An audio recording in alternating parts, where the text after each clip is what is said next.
So I just don't want to have people go blaming them when, you know, we spoke to them at length today, and it seems like that, you know, for them it's a little, but that's not, Turkey has a lot of options.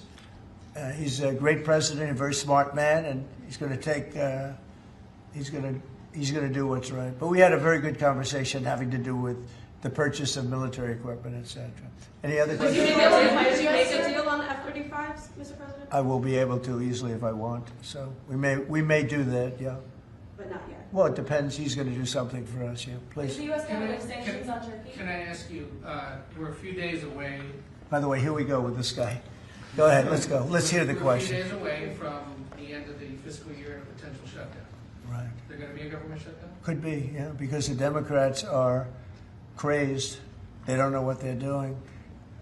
They want to have the border opened up so that criminals can pour in. You know, we're doing unbelievable borders closed and people are coming into our country legally. They continue to want to have men and women sports. They continue to want to have transgender for everyone.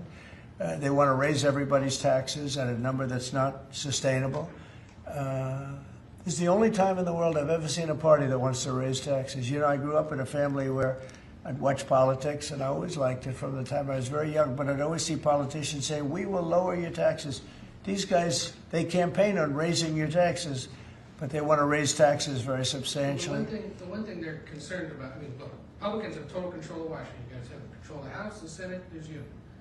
Well, when you say control, so we need 60 votes for this, and we have 53 Republicans, so we need 7 Democrats. And those 7 Democrats and others are asking for an extension of a tax credit on people who get the Affordable Care Act and some other government-backed health care. So are you willing to negotiate on that Well, what they're issue? really asking for is they want to pay for illegal aliens that have come into our country by the millions and get onto the rolls, and they want to pay. And our people don't want to do that. Our people are taxed enough. You know, we just approved the largest tax decrease ever in the history of our country, including the extension of the previous Trump tax cuts.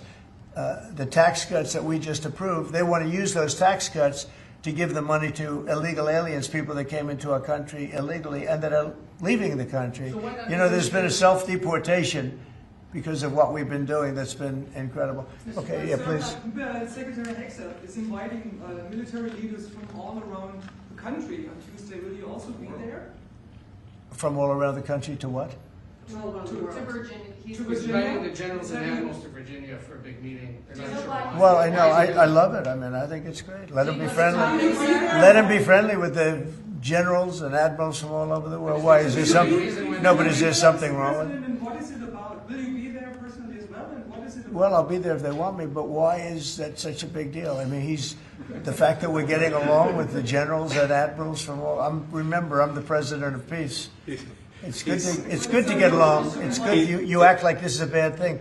Isn't it nice that people are coming from all over the world to be with us? It's not particularly unusual that generals who report to the Secretary of War and then to the President of the United States are coming to speak with the Secretary of War. It's actually not unusual at all, and I think it's odd that you guys have made it into such a big story.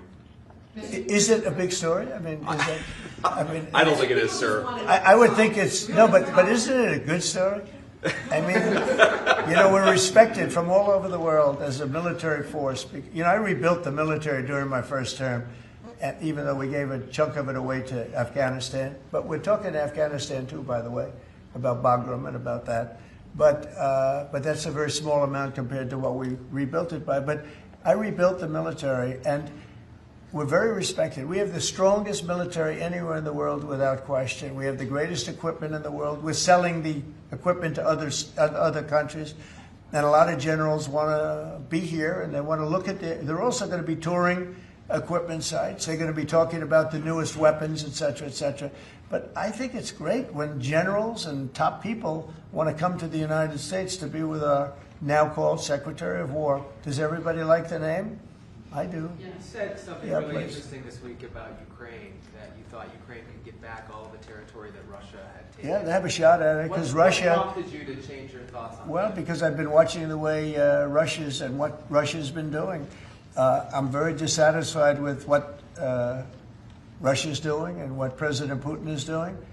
haven't liked it at all. He's killing people for no reason whatsoever, and they are doing very poorly considering they have put it all out on the line. Their economy is going to hell.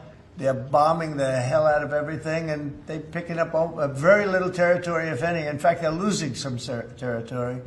So I think it's been very bad for the reputation of Russia. This war should have been over. If this were our war, we would have had it over in 1 week. But you didn't use And to they're do that. they're getting into fourth year, Jeff. They're getting into the fourth year now. 4 year of fighting, and you see what they've taken. In the last month, they've taken very little, and you've been reporting on all the bombing, all the drones all over the place. 900 drones coming into certain areas like Kiev in one night. And with all of that work, they've taken over very little. So now I'm very